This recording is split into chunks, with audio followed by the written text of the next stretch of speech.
Of God. देखो, अगर तुमने ये शो अभी तक नहीं देखा है तो देन मोस्ट प्रोबेबली तुम्हें डूब मर जाना चाहिए, क्योंकि भाई तुम कर क्या रहे हो अपनी लाइफ के साथ। इसका दूसरा सीजन तक आ चुका है इस एनिमे के समर सीजन में, जिसपे सून वीडियो आएगी, पर अभी हम इसके ऊपर बात करेंगे। देखो, अगर तुमने इसका सीजन 1 नहीं देखा है तो टेंशन ना लो, मैंने इस पूरी वीडियो को डिजाइन ही ऐसा किया है कि तुम इस सिनेरियो में भी ये वीडियो देख सकते हो, क्योंकि इस वीडियो में मैंने सीजन 1 का एक शॉर्ट सा रिकैप भी दे दिया है सीजन 2 में कूदने से पहले, ताकि अगर कोई मासूम जान हो जो सीजन 1 भूल गई हो तो सीजन 2 को देखने के लिए उसके पास एक सीजन 1 का छोटा सा रिकैप मिल जाए। बाकी इसके अलावा मैं टावर ऑफ गॉड की वर्ल्ड बिल्डिंग को पूरी खोल के रखने वाला हूँ आप लोगों के सामने, बिकॉज टावर ऑफ गॉड के पॉपुलर होने का ये one of the major reason रहा है जब इसका सीजन 1 रिलीज हुआ था, बिकॉज इसकी वर्ल्ड बिल्डिंग को one of the most unique और कॉम्प्लेक्स वर्ल्ड बिल्डिंग्स में से बोला जाता है इस मॉडर्न एनिमे एरा में। एंड इन सब के अलावा सबसे बड़ा सवाल ये आता है कि असल में टावर है क्या? कोई एंटिटी है, कोई पावर है, या फिर लिटरली एक टावर ही है? मतलब टावर के टॉप के उस पर है क्या? ये एक बहुत बड़ा सवाल रहा है जब से ये शो रिलीज हुआ था, जिसको सॉल्व करने के लिए मैंने खुद की बनाई हुई मोस्ट प्रैक्टिकल थ्योरीज बनाई है, जिनको मैं डिस्कस करूंगा फर्दर। एंड इन सबसे भी इंपॉर्टेंट चीज ये डिस्कस होने वाली है कि आखिर रेचल इस टावर को क्यों चढ़ना चाहती है, कि जिस चीज के लिए हमारे बाबिल खान को ठुकरा के मेरा प्यार वाला ट्रीटमेंट दिया। सो ये सब चीजें डिस्कस होगी, प्लस एंड में एक स्पेशल चीज भी है जो कि मैं एंड में ही बताऊंगा। सो अब बिना किसी समय बर्बादी करे, let's dive into the Tower of God.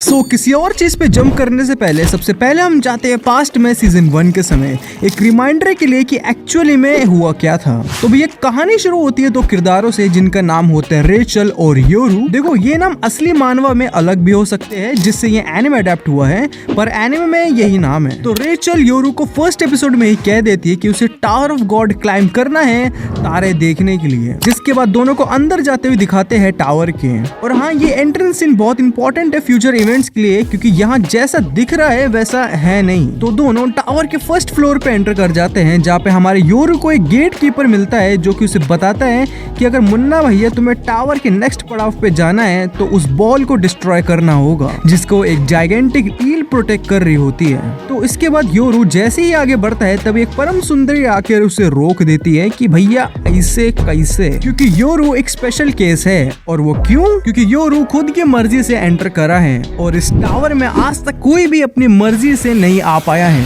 हमेशा हर कंटेस्टेंट को चुना गया था इस टावर को क्लाइंब करने के लिए। पर इस चीज को नजरअंदाज करते हुए मोहतरमा योरू को एक ब्लैक मार्च नाम की एक स्वॉर्ड थमा देती है, जिससे योरू उस ईल का भरता बना देता है, जिसके बाद उसे नेक्स्ट लेवल पे प्रमोट कर दिया जाता है, जहाँ पे योरू के पास्ट की हल्की सी झलक दिखाई जाती है हमें कि वो कैसे एक एमनेजिक और लोनली पर्सन था रेचल से मिलने से पहले। फिर योरू अपने ही जैसे दो और कंटेस्टेंट से मिलता है जिनका नाम कुन और रैक होता है। देन इवेंचुअली ही इस लेवल में जो लोग सरवाइव करते हैं उनको नेक्स्ट टास्क के लिए भेज दिया जाता है 3-3 लोग की टीम बनाकर, जिसमें योरू के साथ कुन और रैक मिलकर एक टीम बना लेते हैं। देन नेक्स्ट लेवल पे हमें टावर के एडमिनिस्ट्रेटर को मिलाते हैं जो कि टेस्ट कंडक्ट करवाते हैं इस टावर में। एंड यहीं से हमें एक और इन्फो पता चलती है कि जितने भी टेस्ट एडमिनिस्ट्रेटर है इस टावर में, उन सभी ने टावर को पहले क्लाइंब कर रखा है, जो कि कंटेस्टेंट्स को टास्क देते हैं जिसको योरू बड़े आराम से पार कर लेता है for some no fucking reason. Then यहाँ से आगे बढ़ते बढ़ते योरू और उसकी टीम को एक स्पेशल टास्क दे दिया जाता है, जिसमें तुमको एक क्राउन मिलेगा जिसको तुम लोगों को अपने पास प्रोटेक्ट करके रखना होगा एंड तक। पर यहाँ पे प्लॉट ट्विस्ट ये है कि क्राउन को तुम्हें पहन के गद्दी से नहीं उठना होगा, जहाँ पे योरू को अपनी टीम के साथ साथ कई और टीम्स भी दिख जाती है, जिसमें से एक टीम रेचल की भी होती है। देन इवेंचुअली जब क्राउन योरू और उसकी टीम के पास आता है तो योरू को क्राउन के साथ गद्दी पे बैठा दिया जाता है और गद्दी को प्रोटेक्ट करने के लिए कुन और रैक अपने आप को चुनते हैं, जिनका अपोनेंट रेचल की टीम होती है। तो दोनों टीम्स की फाइट के चक्कर में जब रेचल इंजर हो जाती है तो हमारे बाबिल खान रेचल को प्रोटेक्ट करने के चक्कर में खुद भी लड़ाई में कूद पड़ते हैं और अपनी पावर से शिंजो को रिलीज करके क्राउन को भी डिस्ट्रॉय कर देता है और जाके हॉस्पिटल में एडमिट हो जाता है।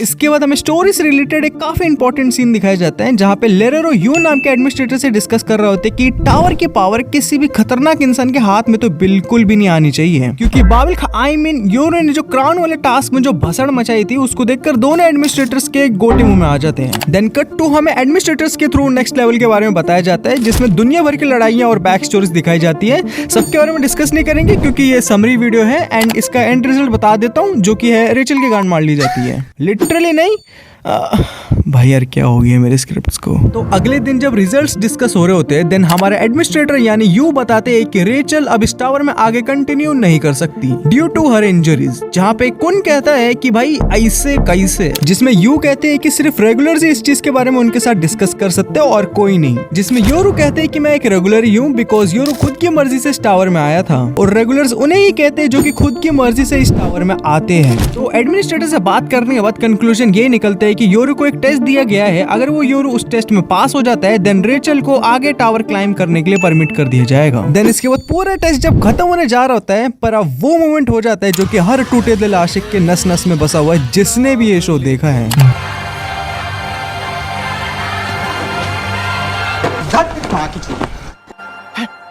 दिस बिच वो होती है जिसको अपने बच्चे के बाप का पता नहीं होता। करेक्ट। इसके बाद हमें पता चलता है कि साली स्टार्टिंग से ही इस मौके का इंतजार कर रही थी एक चापलूसी औरत, क्योंकि ये साली जलती थी योरू से कि हर कोई इसे पसंद करता है कि वो इतना स्ट्रांग है और साथ ही साथ एक रेगुलर भी है जो कि अपनी मर्जी से इस टावर में आया है, इसीलिए इसने ये बिच वाली हरकत करी। बिच वो होती है जिसको अपने बच्चे के बाप। अच्छा ये थोड़ा ज्यादा हो गया। देन यहाँ से हमें दिखाई जाती कि रेचल योरू की डेथ को फेक कर देती है सबके सामने कि सबको लगे कि योरू मर चुका है और उसके ऑनर में सब रेचल की मदद करते हैं इस टावर को क्लाइम करने के लिए। ये साली बिच वो होती है। देन हमारे राजकुमार राव को नीचे दिखाया जाता है बुरी तरह इंजर्ड एंड मेरा भी फेब और मार्च में यही कुछ हाल था। और यहाँ से योरू डिसाइड करते हैं कि अब वो खुद ही अपने सवालों को पता लगाएगा टावर क्लाइम करके, एंड यहीं पर ही हमारे टावर ऑफ गॉड के सीजन 1 का अंत हो जाता है। तो सीजन 1 का अंत होने के बाद सीजन 2 की कहानी शुरू होती है 6 साल बाद से। जी हाँ, सीजन 1 और सीजन 2 के बीच में एक टाइम जंप दिखाया गया है जो कि 6 साल का है। इसका मतलब ओरिजिनल स्टोरी लाइन से 6 साल बाद का सिनेरियो हमें दिखाया जा रहा है सीजन 2 में, जिसका मतलब भाई सिंपल से ये कि हमारे बाबिल खान को धोखा खाए हुए 6 साल हो गए हैं, एंड इन्हीं 6 सालों में हमारे बाबिल खान का नाम भी योरू से बाम में बदल दिया जाता है, जिसका रीजन हमें एनिमे में तो बताया नहीं गया, पर जितना इन्फो मेरे पास है उसके हिसाब से पता हो तो जब योरू को रेचल से धोखा मिलता है तो उसके बाद से जहाद का लीडर योरू को अडॉप्ट कर लेता है। और यहाँ जहाद क्या है टेंशन ना लो, आगे सब बताऊंगा मैं वर्ल्ड बिल्डिंग में। सो इस रीजन की वजह से इसका नाम बाम रख दिया जाता है। और भैया ये सिर्फ एक एंटिसिपेशन है, अभी कंफर्म कुछ भी नहीं है, एंड साफ साफ आंखों में दिख रहा है कि भाई सलमान खान के तेरे नाम जैसी हालत होगी बेचारे की। सो सीजन 2 की शुरुआत होती है जहाद का सीन दिखाते हुए, जिसमें सेम मोहतरमा को दिखाया जाता है जिसको सीजन 1 के फर्स्ट एपिसोड में दिखाया गया था, जिसकी 2 बहनें भी है।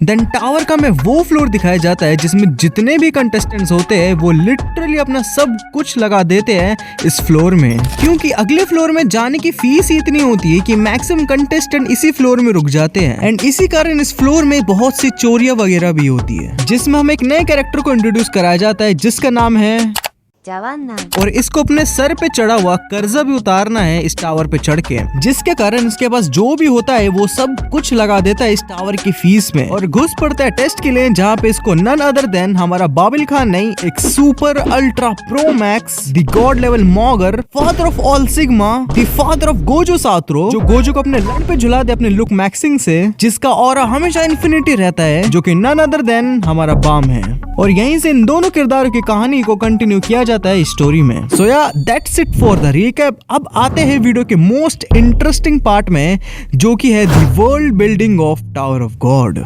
देखो भैया, वर्ल्ड बिल्डिंग को मैं 0 से समझाने वाला हूँ ताकि जब तुम लोग ये शो देखो तो तुम्हें किसी भी तरह का कंफ्यूजन ना हो। देखो, टावर ऑफ गॉड का कोर कॉन्सेप्ट बहुत सिंपल है कि तुम्हें अपने जिंदगी में जो कुछ भी चाहिए, तुम्हारी लाइफ में जो भी प्रॉब्लम्स है, उन सब का सुझाव तुम्हें टावर के टॉप पे मिलेगा, चाहे वो धन हो, रिस्पेक्ट हो, बदला लेना हो, या फिर अपनी जिंदगी का उद्देश्य ही जानना हो। ये एक ऐसा टावर है जिसमें 9 से 10 पृथ्वी को भी मिला के भी कंपेयर करोगे तब भी ये थोड़ा बड़ा ही लगेगा, जिसमें ना जाने कितने फ्लोर्स है और हर एक फ्लोर लिटरली 9 से 10 महाराष्ट्र के जितना बड़ा है। टावर ऑफ गॉड में 2 चीजें बड़ी क्लियर है, दैट इज रेगुलर्स एंड इररेगुलर्स। मतलब भैया जो भी टावर में घुसेगा, चाहे तो वो एक रेगुलर होगा या फिर इररेगुलर होगा, जिसमें हर एक फ्लोर एक स्टेट से भी बड़ी है, जहाँ पे ये फ्लोर गार्डियंस नाम के पहरेदार रहते हैं जो कि आपको टेस्ट करेंगे कि आप अगले फ्लोर में जाने के लायक हो भी या फिर नहीं। बहुत से लोगों को लगता है कि ये टावर एक टूर्नामेंट की तरह है जिसमें एक लेवल को पार करोगे तो तुम नेक्स्ट लेवल पे पहुंचोगे, पर इस बात से कुछ लोग डिसएग्री भी करते हैं कि शायद से इस टावर को क्लाइम करने का प्रोसेस नेवर एंडिंग है, और अब भगवान जाने और कितने इतने फ्लोर्स होंगे जिनके बारे में हमें भनक तक नहीं होगी, क्योंकि जहाद जिसको इस टावर का किंग बोला जाता है उसने खुद 134 फ्लोर्स क्लाइम करे हैं। देखो भाई, मैं इस टावर के स्ट्रक्चर पे और बात करूं उससे पहले let's come to what is regular and irregulars. Regulars उन लोगों को कहते हैं जो कि चूजन वन होते हैं इस टावर को क्लाइम करने के लिए, और इनको चूज किया होता है हमारे फ्लोर गार्डियन ने जिसका नाम है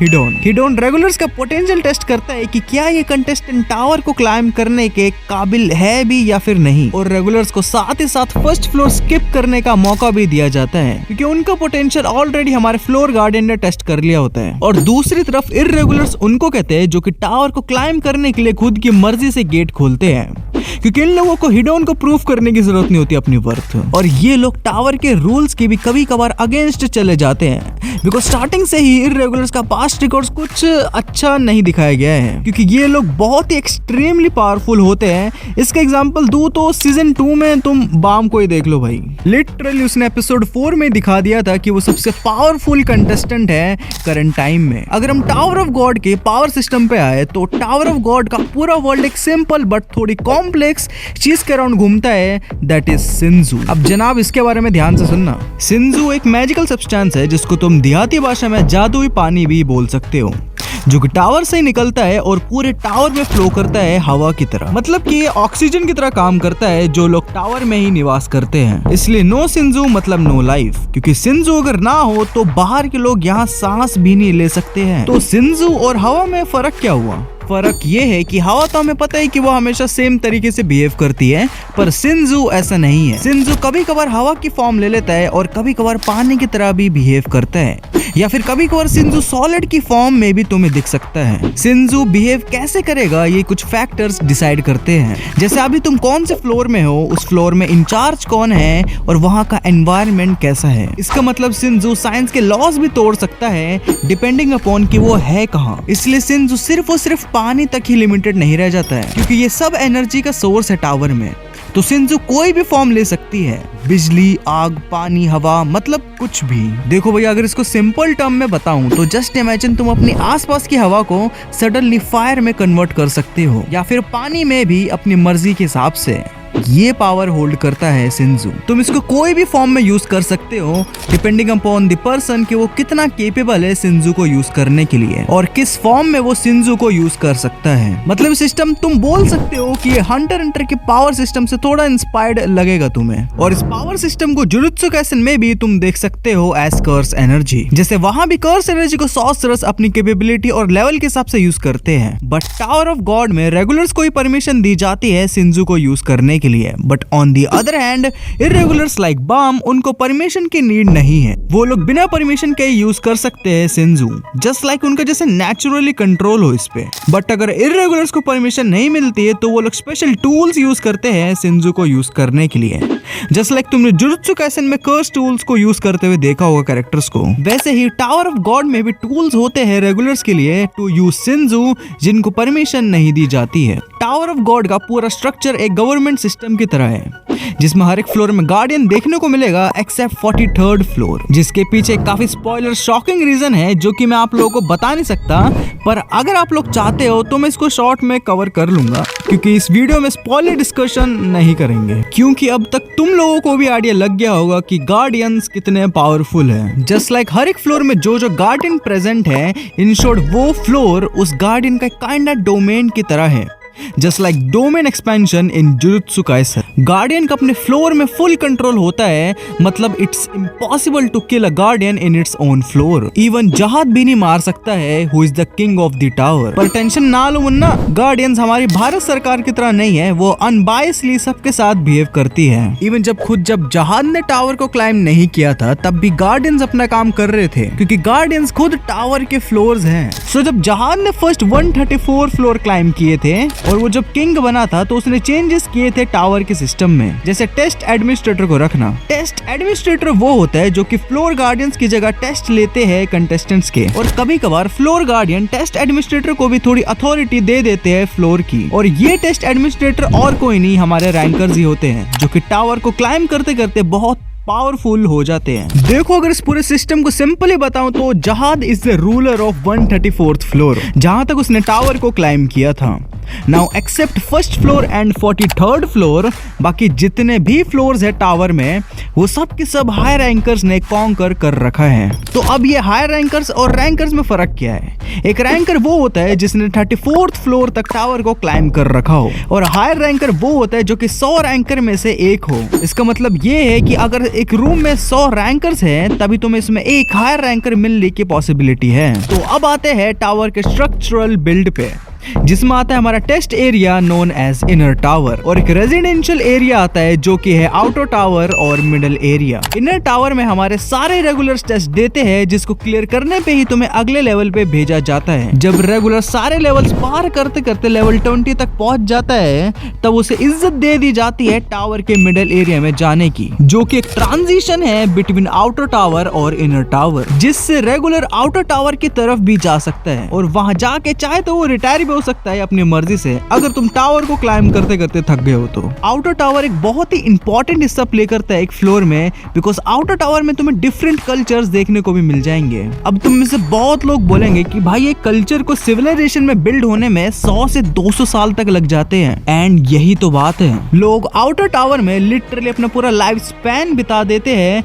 और बहुत से लोगों का तो जन्म ही वही होता है। लिटरली ये पूरा टावर सिर्फ एक गेम के लेवल्स नहीं है भाई, यहाँ पे सिविलाइजेशन रहती है। मतलब this whole tower acts like an animal rather than being a tower. That's वैसे बहुत से लोग भी मिलेंगे जिनको जहाज वगैरह इन सब का कोई आइडिया भी नहीं होगा, इसलिए इस टावर को लिटरली 10 से 11 पृथ्वी के साइज से कंपेयर किया जाता है। तो भाई असल में टावर के टॉप पे है क्या? 134th फ्लोर जहाँ पे जहाज का राज है? नहीं, क्योंकि इसके ऊपर 135th फ्लोर भी है जिसको बोला भी जाता है कि शायद जहाज उसको कॉन्कर करने की प्रिपरेशन भी कर रहे हैं ताकि और ऊपर वो जा सके। तुम्हें क्या लगता है टावर ऑफ गॉड की वर्ल्ड बिल्डिंग यही एंड होती है? नहीं, क्योंकि अभी बहुत सी चीजें हैं जो कि अभी भी बची हुई है। लाइक रेचल ने बाम को बिट्रे क्यों किया, टावर के टॉप पे क्या है और इस वर्ल्ड की फिलॉसफी क्या है, एंड मेनी मोर। देखो अगर सब कुछ इसमें डिस्कस किया तो ये वीडियो बहुत बड़ी हो जाएगी, तो आई प्रॉमिस इसका जो नेक्स्ट पार्ट होगा उसमें ये सब चीजें डिस्कस होगी। एंड आई एम सॉरी शुरुआत में मैंने जो प्रॉमिस किया था वो सब डिलीवर नहीं कर पाया, क्योंकि अगर करता तो ये वीडियो बनने में और भी टाइम लग जाता। And I am still sorry, मैंने जो स्टार्टिंग में प्रॉमिस किया था वो सब कुछ डिलीवर नहीं कर पाया, क्योंकि अगर करता तो ये वीडियो को बनने में और भी टाइम लग जाता और ये और भी लंबी होती। तो इन सब चीजों के लिए वेट फॉर पार्ट 2, जो कि प्रॉमिस जल्दी अपलोड होगी, पर उससे पहले एक हॉरर जॉनरा से रिलेटेड वीडियो अपलोड होने वाली है। सो यार that's it for the video. अगर तुम लोगों ने यहाँ तक देखा है तो मैन आई लव यू। बाकी कमेंट सेक्शन में do let me know what's your opinion on tower of God, क्योंकि भाई I am loving it. Season 1 से जो सीजन 2 ने जंप मारा है स्टोरी और action wise, it is so good. Except opening मुझे अभी भी सीजन 1 की पसंद है। So yeah, do comment, let me know your opinions, and I hope you enjoyed the video. And don't forget to follow me on Instagram by clicking the link in the description. And I'll see you in the next one soon. Peace out.